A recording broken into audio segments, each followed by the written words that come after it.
ETV YouTube channels లో మీ వ్యాపార ప్రకటనల కోసం ఈ నంబర్కి కాల్ చేయండి.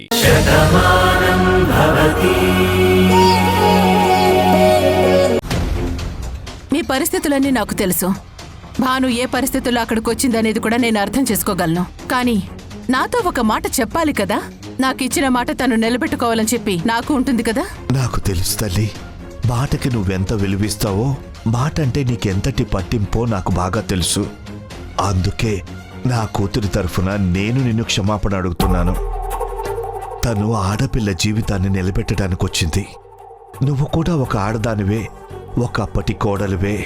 ఇలాంటి పరిస్థితి నీకొస్తే నువ్వెలా ఆలోచిస్తావో ఒక్కసారి అలా ఆలోచించమ్మా. అందుకే వేడుకుంటున్నానమ్మా, భానుని క్షమించు. తప్పకుండా తను వచ్చేస్తుంది, కాకపోతే కాస్త ఆలస్యమవుతుంది. అది చెప్పడానికే వచ్చా తల్లి. పెద్ద మనసుతో కొంచెం ఆలోచించి భానుని అర్థం చేసుకో. వస్తా తల్లి, వస్తారా మనో? ఒక్క నిమిషం అన్నయ్య.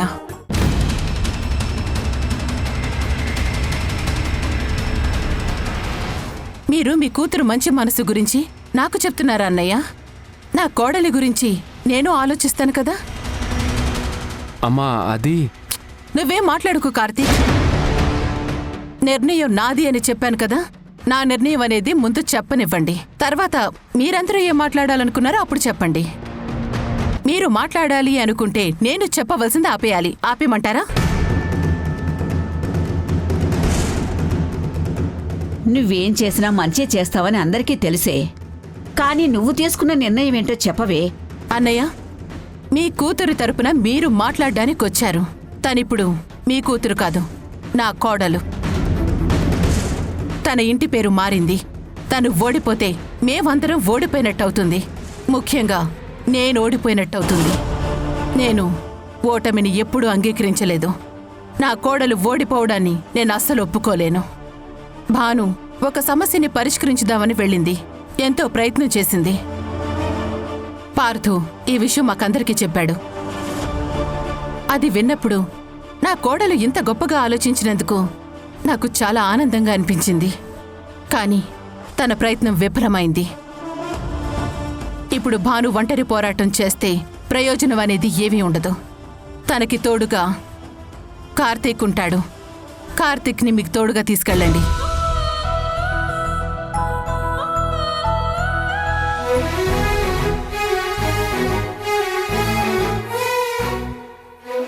నా నిర్ణయం తప్పు కాదుగా. భానుకి నువ్వు సహాయంగా వెళ్తావుగా. నీదెంత గొప్ప మనసమ్మా. నిన్ను ఎలా అర్థం చేసుకోవాలో నాకిప్పటికి కూడా అర్థం కావడం లేదు. భాను చెప్పిన సమయానికి రాకపోతే నీ నిర్ణయం చెప్తానన్నప్పుడు నాకు చాలా భయం వేసింది. పొరపాటున భాను రాలేకపోతే మళ్ళీ ఎలాంటి గొడవలు జరుగుతాయనుకున్నాను. కానీ భాను చేసిన పని నువ్వింతలా సమర్థిస్తావని నేను కల్లో కూడా ఊహించలేకపోయాను. నేను వెళ్ళాలి, భానుకి సాయం చేయాలి అని నా మనసులో ఉందమ్మా. కానీ ఆ విషయం నీకెలా చెప్పాలో నాకు అర్థం కాలేదు.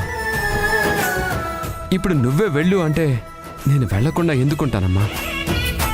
ఇంత గొప్ప తల్లి కడుపుని నేను పుట్టినందుకు నాకు చాలా ఆనందంగా ఉంది. భాను ఒక మంచి పని చేస్తుంది. ఒక జీవితాన్ని నిలబెట్టాలనుకుంటుంది. డబ్బు సమస్య అయితే మనకొక్క మాట చెప్తే సరిపోతుంది. 50 లక్షలేంటి, 1 కోటి రూపాయలైనా సరే ఇచ్చేవాళ్ళం. మనకి చెప్పుంటే నా ఇన్ఫ్లుయెన్స్ మొత్తాన్ని ఉపయోగించి అభిని బెదిరించేదాన్ని. కానీ భాను ఆ పని చేయలేదు. అభిరామ్ని మార్చాలని చూసింది. డబ్బు అవసరాన్ని తీరుస్తుంది తప్ప జీవితాన్ని కలపదు అనే ఒక గొప్ప నిర్ణయాన్ని తీసుకుంది. ఎందుకంటే మనసులు కలిస్తే జీవితం ఎంతో సంతోషంగా ఉంటుంది. తను ఆ ప్రయత్నంలో ఫెయిల్ అయి ఉండొచ్చు. కానీ తన ప్రయత్నాన్ని నేను తప్పు పట్టలేను. అందుకే చెప్తున్నాను, నువ్వెళ్ళు. భానుకి సాయంగా ఉండు. మనమంతా ఉన్నామని చెప్పి తనకి ధైర్యం చెప్పు. ఖచ్చితంగా నా కోడల్ని గెలిపించి నీతోనే తనని ఇంటికి తీసుకురావాలి.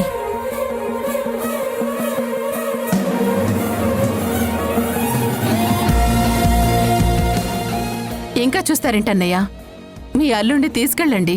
అత్తగారిలా నువ్వెక్కడ అపార్థం చేసుకుంటావోనని నేనే తప్పుగా ఆలోచించానమ్మా.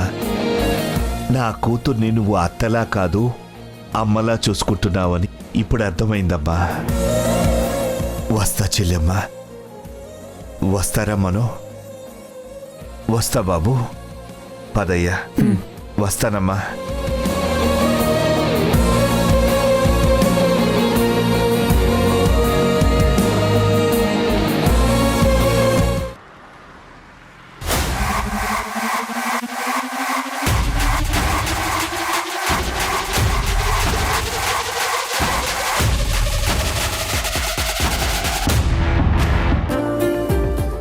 మావయ్య, ఇప్పుడు నాకు చాలా హ్యాపీగా ఉంది.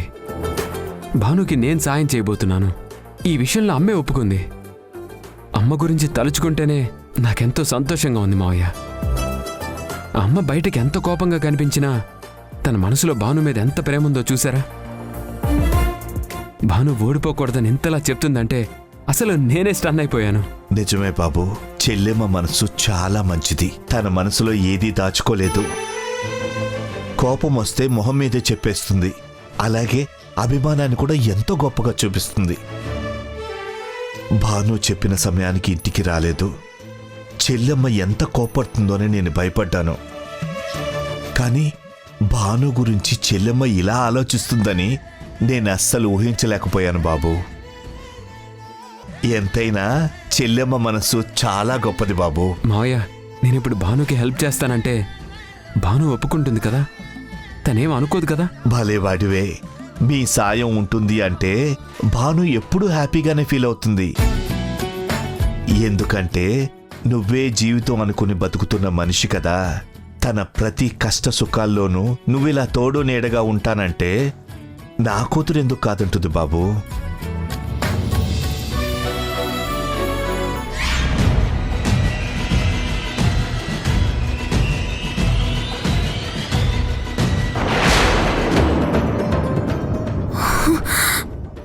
షిట్, ఇప్పుడు వీళ్ళ కంట్లో పడ్డానంటే కార్తీక్కి డౌట్ వస్తుంది. నేనేం చెప్పినా ఖచ్చితంగా కార్తీక్ నమ్మడా. మావయ్య గురించి తెలిసిపోతుంది.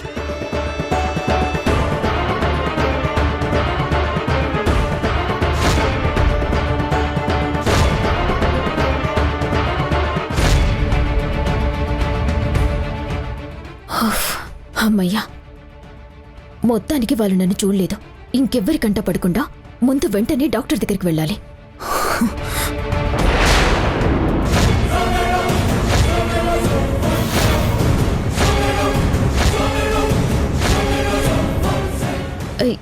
ఏంటి ఎస్ఐ గారు, ఏంటి అలా చూస్తున్నారు?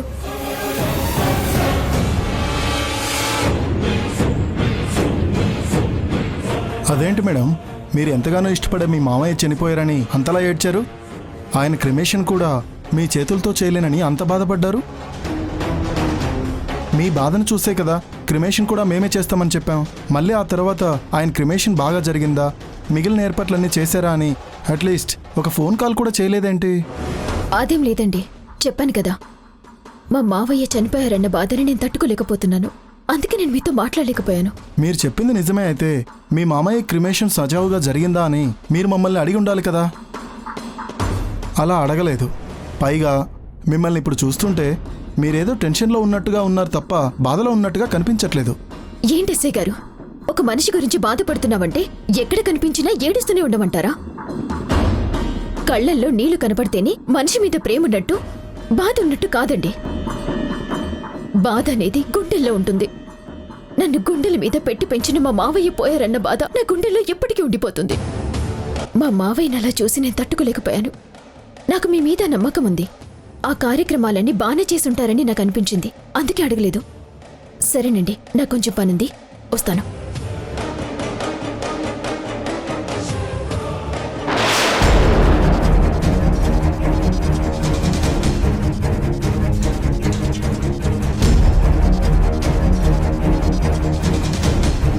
అక్కడికి వెళ్తున్నా నన్ను నాన్న నాతో ఒక్క మాటైనా చెప్పు ఉండాల్సింది.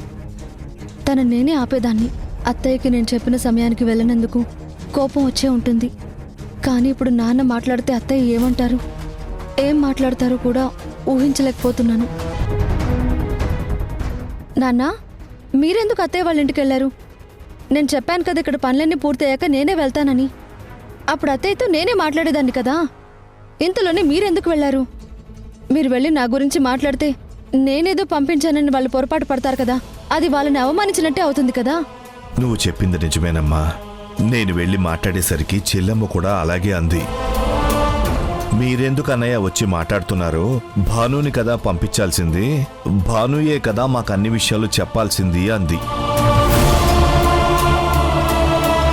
చెప్పిన సమయానికి తిరిగి మా ఇంటికి రాలేదు కదా, మళ్ళీ ఇంకా మీరు లేట్ అవుతుందంటున్నారు, ఇది అసలు పద్ధతేనా అని చెల్లెమ్మ నన్ను గట్టిగానే అడిగిందమ్మా. నేను చెప్పాను కదా నాన్న, అత్తయ్య తప్పకుండా ఫీల్ అవుతారని. అత్తయ్యకి చెప్పిన సమయంలో వెళ్ళకపోతే కోపం రావడంలో తప్పేం లేదు. ఆయన కూడా నా మీద కోపంగానే ఉంటారు. అయినా సరే జరిగిందంతా నేను చెప్తే తప్పకుండా నన్ను అర్థం చేసుకుంటారు. లేదమ్మా, నువ్వు ఊహిస్తున్నది వేరు, అక్కడ జరుగుతున్నది వేరు. నేను వెళ్ళి మాట్లాడేసరికి చెల్లెమ్మ ఓ నిర్ణయానికి వచ్చేసింది. ఏంటి నాన్న? అత్తయ్య ఏ నిర్ణయం తీసుకున్నారు? అది నా నోటితో నేను చెప్పేది కాదమ్మా, నువ్వే చూడు. బాబు రాయ్యా, రా.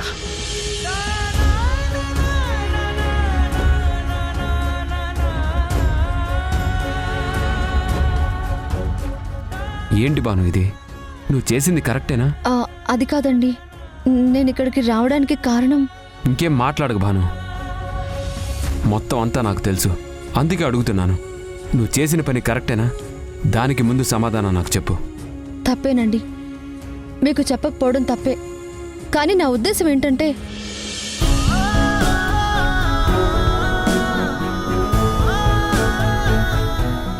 ఏంటి భాను, అసలు నువ్వు తప్పు చేసావా? అది ఎప్పుడైనా జరుగుతుందా? ఎప్పటికీ జరగదు. ఇది మీ ఇంటి సమస్య అంటున్నావు కాబట్టి అక్కడ ఎందుకు చెప్పాలని నువ్వు అనుకున్నావు. వైశాలి సమస్య అందరికీ తెలిస్తే తను మరింత బాధపడుతుందని నువ్వు ఊహించావు. ఇది మేము అర్థం చేసుకున్నాం. అందుకే అమ్మ కూడా ఈ విషయంలో నీకే సపోర్ట్ చేస్తానని చెప్పింది.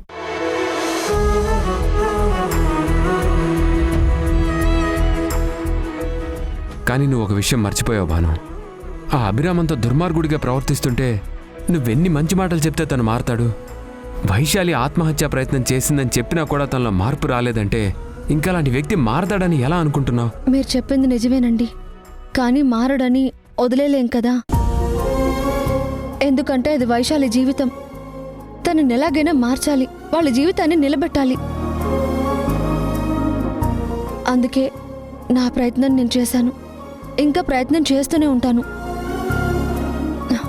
ఆ ప్రయత్నంలో ఇక్కడ ఉన్నాను కాబట్టే చెప్పిన సమయానికి అక్కడికి రాలేకపోయాను. ఈ విషయంలో నేను అక్కడికి వచ్చాక అత్తయ్యని మిమ్మల్ని క్షమాపణ అడుగుదాం అనుకున్నాను. భాను, చెల్లెమ్మ మనసు ఎంత గొప్పదో తెలుసా? ఈ విషయాలన్నీ తెలియగానే నా కోడలు ఓడిపోకూడదన్నయ్యా, తను గెలిచి తీరాలి, తను అనుకున్నది సాధించాలి, అప్పుడే తిరిగి నా ఇంట్లో అడుగు పెట్టాలి అని ఎంత గొప్ప మనసుతో మాట్లాడిందో తెలుసా? నీకు సాయం చేయడం కోసమే మన కార్తీక్ని కూడా ఇక్కడికి పంపించింది. భాను, నువ్వు నేను వేరువేరు కాదు, మనిద్దరం ఒకటే కదా. నిన్నంటే నాకు కోపం వస్తుంది, నన్నంటే నీకు కోపం వస్తుంది. కానీ మనిద్దరం కలిసి ఆ కోపాన్ని కంట్రోల్ చేసుకొని వైశాలి జీవితాన్ని నిలబెట్టాలి. ఇక నీ ప్రతి అడుగులో నేను అడుగు కలిపి నడుస్తాను. నువ్వు చేసే ప్రతి ప్రయత్నంలో నేను ఉంటాను.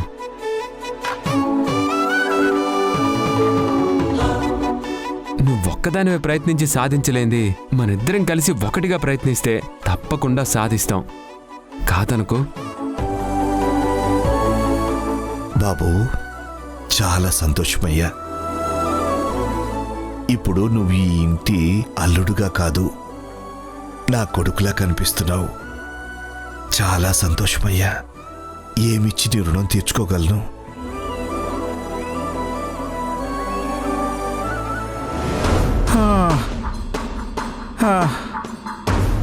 అమ్మా నీలిమా, ఎక్కడున్నావు? డాక్టర్ని త్వరగా తీసుకురమ్మా. ఈ బాధ నేను భరించలేకపోతున్నాను. ప్రాణం పోయేలా ఉంది. కక్కుర్తితో మందు తాగినందుకు ఇంత పనిష్మెంట్ ఉంటుందని కల్లో కూడా అనుకోలేదు. త్వరగా రా అమ్మా. ఏంటి ఈ డాక్టర్ ఎక్కడున్నారో కనుక్కుందామని ఫోన్ చేస్తుంటే కనీసం ఫోన్ కనెక్ట్ అవ్వడం లేదు. ఫోన్లో నేను మ్యాటర్ చెప్పలేను. డైరెక్ట్గా వెళ్ళి కలవాలంటే ఎక్కడున్నాడో తెలీదు. అది తెలుసుకుందామని ఫోన్ చేస్తుంటే ఫోన్ కలవట్లేదు. డబ్బులు తీసుకున్నప్పుడు మాత్రం 24/7 నా ఫోన్ ఆన్లో ఉంటుంది అన్నాడు. అవసరం తీరిపోయాక అసలు మనిషిని పట్టించుకోరు. మరి ఇంత కృతజ్ఞత లేకుండా ఉంటారా? బుద్ధి లేని మనుషుల.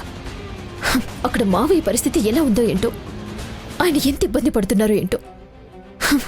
ఈ డాక్టర్ వస్తే తప్ప మా మావయ్య మళ్ళీ నార్మల్ మనిషి అవ్వలేరు. ఇప్పుడు ఏం చేయాలి? ఏంటి సార్ ఆవిడ్ని ఫాలో చేస్తున్నారు? నాకెందుకో ఆవిడ మీద అనుమానంగా ఉంది. వాళ్ళ మామయ్య చనిపోయాడని తెలియగానే తన ఏడ్చిన ఏడుపు చూసి అసలు వాళ్ళ మామయ్య లేడు అనే నిజాన్ని ఎలా తట్టుకుంటుంది అని నేను కూడా చాలా ఫీల్ అయ్యాను.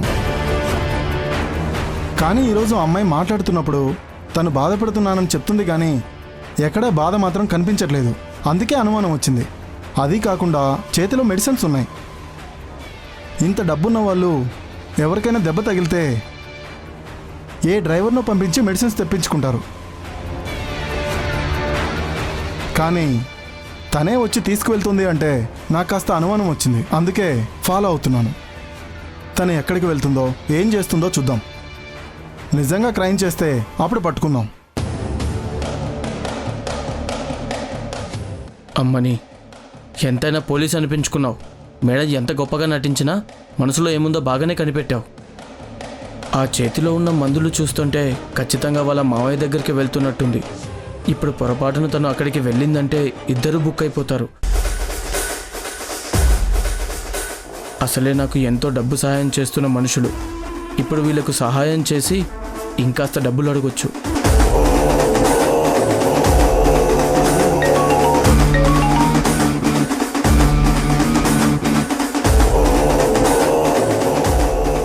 మేడం, మేం మిమ్మల్ని ఫాలో చేస్తున్నాం.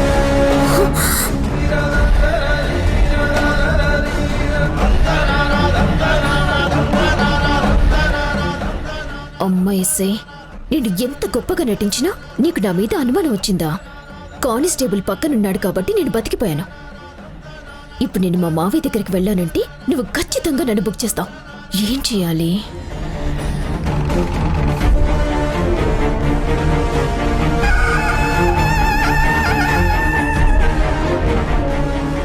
ఇది బిజినెస్ మ్యాగ్నెట్ ఊర్మిళ గారి ఇల్లే కదా? అవును సార్, ఆ నీలిమ గారు వాళ్ళ ఇంట్లోనే ఉంటున్నానని చెప్పారు కదా సార్. ఓ కరెక్టే. తన ఇంట్లోకి వెళ్ళిందంటే ఖచ్చితంగా ఇంట్లో వాళ్ళకే ఇంజురీ అయి ఉంటుంది. మనమే తప్పుగా అనుకున్నాం. సరే,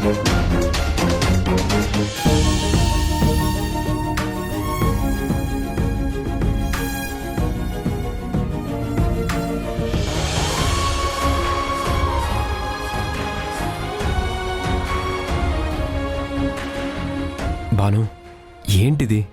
ఇంతకన్నా నా ప్రేమ నేను ఎలా చెప్పగలనండి? నేను ఒక్క మాట కూడా మీకు చెప్పకుండా ఈ ఇంటికి వచ్చాను.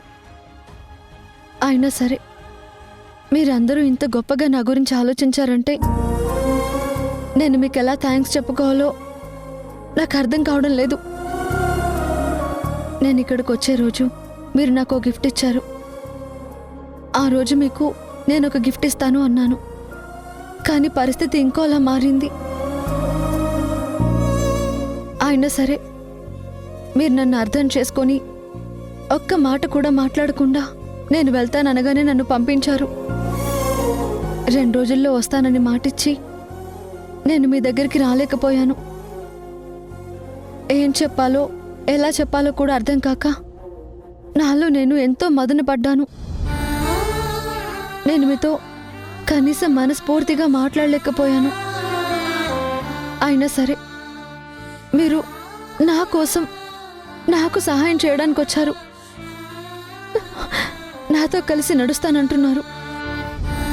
ఏ భార్య అయినా ఇంతకన్నా గొప్ప జీవితం ఆశిస్తుంది. తన భర్త తన గురించి ఇంతలా ఆలోచిస్తుంటే ఎంత మురిసిపోతుందో మాటల్లో చెప్పలేదు. ఇప్పుడు నా పరిస్థితి కూడా అదే. నేనెంతో పుణ్యం చేసుకుంటే మీరు నాకు భర్తగా దొరికారు. నిజంగా నేనెంతో అదృష్టవంతురాలనండి. ఈ అభిమానం, ఈ ఆదరణ ఇదంతా నీ దగ్గర నేర్చుకున్నాను. ఒకప్పుడు నాకేమీ తెలియకుండా ఎంతో మూర్ఖంగా ప్రవర్తించాను. నిన్ను ఎన్నో మాటలు అన్నాను. అయినా సరే నువ్వన్నీ భరించావు, నన్ను సహించావు. కానీ ఏ రోజు మా మీద ప్రేమను మాత్రం చంపుకోలేదు. మమ్మల్ని అభిమానిస్తూనే ఉన్నావు. అవన్నీ తలుచుకుంటుంటే అప్పుడు నీ విషయంలో నేనైనా ఇలా ప్రవర్తించాము అని మాలో మేమే ఎంతో మదన పడుతున్నాం. అప్పుడే అర్థమైంది బాను, నువ్వు ఏం చేసినా ఖచ్చితంగా అందులో ఒక అర్థం ఉంటుంది అని. అమ్మ కూడా అదే ఆలోచించింది.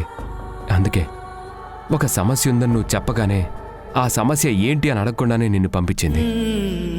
మావయ్య వచ్చి నువ్వు రాలేకపోయావు క్షమించమని అడిగితే అమ్మ ఒక్కటే చెప్పింది, నా కోడలు ఓడిపోకూడదన్నయ్య, తన సంకల్పం గెలవాలి అని చెప్పింది. అప్పుడే మా అందరికీ తెలిసింది అమ్మ నీ గురించి ఎంత గొప్పగా ఆలోచిస్తుందో. అమ్మ నీతో మాట్లాడతానంటుంది, వీడియో కాల్ చేస్తాను.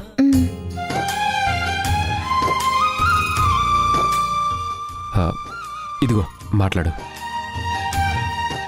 ఎలా ఉన్నావు భాను? నేను బాగున్నాను అత్తయ్య. నేను మీకు మాట ఇచ్చి తప్పినందుకు నన్ను క్షమించండి. ఇదేంటి ఆంటీ భానుతో ఇంత ప్రశాంతంగా మాట్లాడుతున్నారు? అసలేం జరుగుతోంది?